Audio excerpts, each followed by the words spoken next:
अस्सलाम वालेकुम रहमतुल्लाह।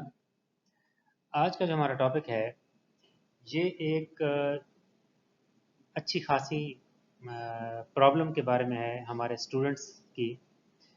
इसका नाम है इल्म की उल्टी। इल्म जो है ना, मतलब जो हम आजकल हासिल कर रहे हैं ये हम सिर्फ नंबर गेम के पीछे और जो है ना ग्रेड्स के लिए हम कर रहे हैं। ठीक है। एक हमारी मैडम थी, वो कहती कि जो लोग रटा मार के बस पेपर में लिखाते हैं ना, तो they people just vomit their knowledge. वो इल्म की उल्टी करके आ जाते हैं, उसके बाद वैसे रिलैक्स हो जाते हैं कि जैसे उसके बाद वो किसी चीज़ को इसको हाथ भी नहीं लगाएंगे और वो इस चीज़ को सीखेंगे भी नहीं। तो आज हम इस बीमारी के बारे में डिस्कस भी करेंगे और इसका हल भी ढूंढने की कोशिश करते हैं।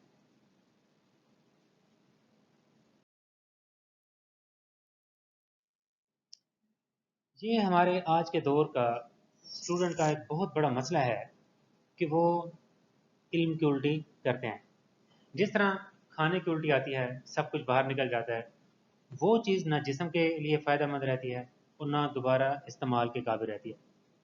इसी तरह हमारे वो बच्चे जो रटा लगाकर पेपर में लिख आते हैं, वो इल्म की उल्टी कर आते हैं। वो पेपर के बाद ऐसे रिलैक्स हो जाते हैं जैसे बंदा आम तौर पर उल्टी के बाद रिलैक्स हो जाता है, और इसके बाद इस किताब को सीखने की गर्ज से हाथ भी नहीं लगाते। इस तरह जो उन्होंने इतनी मेहनत की होती है, वालदैन का पैसा लगाया होता है, इदारे और टीचर और इस दौरान जितने वसाइल इन पर लगते हैं, वो सब के सब जो हैं वो ज़ाय चले जाते हैं। तो अब फिर करें क्या? एक बात याद रखें कि इल्म को मेच्योर होने में या पक्का होने में वक्त लगता है।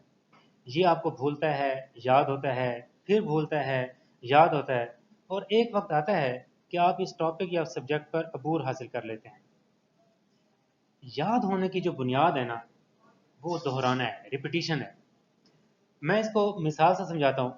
जब आप किसी नई क्लास में जाते हैं और न्यू स्टूडेंट से मिलते हैं, इनके नाम याद रखने के लिए आप इनके फ़ोटो और नामों की लिस्ट नहीं बनाते, बल्कि आप बार बार अपने फ़ैलों से मिलते हो, तो कुछ दिनों बाद उनके नाम आपको ऐसे याद हो जाते हैं कि फिर भूलते नहीं हैं।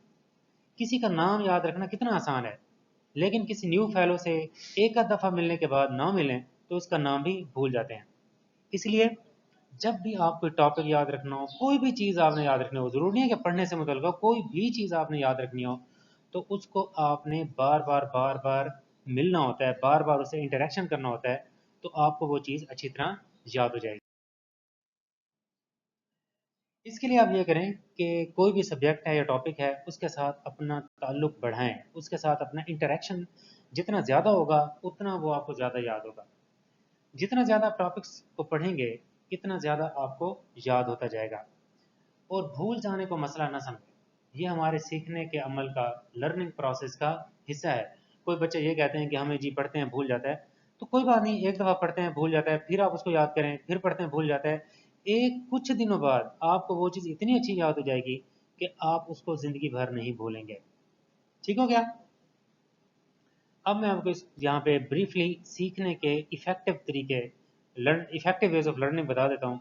ये एक इदारा है, उसने रिसर्च की थी रिटेंशन रेट, कि आप कोई तरीका जो पढ़ने सीखने का इख्तियार करते हैं, तो उसके 24 घंटे बाद आपको कितना याद रहता है।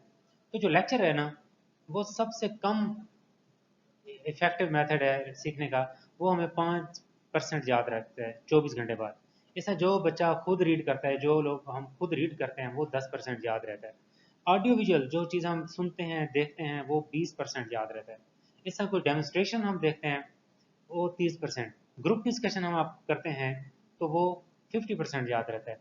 प्रैक्टिस बाय डूइंग, अगर हम खुद करने की प्रैक्टिस करते हैं, तो वो 75%। और अगर हम कोई टॉपिक सीखते हैं, उसको पढ़ाते हैं फिर हम, तो वो हमें 90% याद हो जाता है।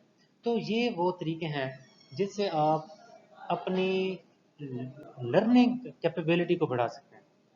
अब जो बच्चे अपने कंसेप्ट्स में मजबूत नहीं होते, रट्टा मारते हैं, परेशान होते हैं एंड पे, तो वही लोग जाके जो है ना वोमिट करेंगे जल्दी से। वो उनकी कोशिश ये होगी कि हमें किसी तरीके से ये हम इसको लिखें और उसके बाद हमारी जान छूटे।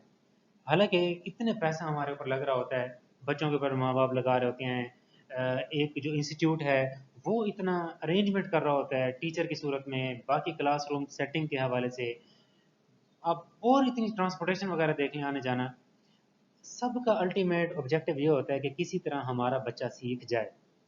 और अगर कोई बच्चा इस तरह सीखता है कि वो जस्ट अपना दिमाग से जो कुछ होता है वो निकाल के बस वापस उसके बाद बिल्कुल फ्री हो जाए, तो ये सारी की सारी मेहनत जो है ना वो जो है ना ज़ाय चली जाती है। तो इसलिए ये मैंने अपना बड़ा ही, ये मेरी दिल से जो है ना ये बात जो मैं आपको कर रहा हूँ कि ऐसा पढ़ें कि आपको याद रहे, आपके जिस्म का हिस्सा बन जाए वो इल्म। ठीक है, ऐसा ना हो कि बस वो मालूमात की हद तक और पेपरों की हद तक और अच्छे नंबरों की हद तक वो आप उसको रिकॉर्ड करा दें कहीं, लेकिन आपकी इस शख्सियत का हिस्सा ना बने। तो कोशिश करें कि इल्म हासिल करें और वो आपकी शख्सियत का हिस्सा बने। ठीक हो गया? और मुझे उम्मीद है कि आप सीखने के तरीकों को अपना कर अपने आप को बड़ा मजबूत करेंगे। और जो बच्चे ज़्यादा अच्छी तरह पढ़ते हैं उनका वो मेंटली भी स्ट्रॉन्ग रहते हैं, उनको ये टेंशन नहीं होती कि मुझे भूल ना जाए, और वो बहुत अच्छा परफॉर्म कराते हैं।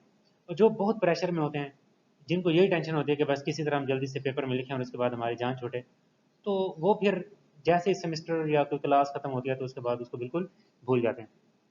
तो मुझे उम्मीद है कि आप इन चीज़ों को सीरियस लेंगे, इनको समझेंगे और इन पर अमल करेंगे। ठीक हो गया? और कोई सवाल हो तो आप पूछ सकते हैं। Thank you so much. अल्लाह हाफ़िज़।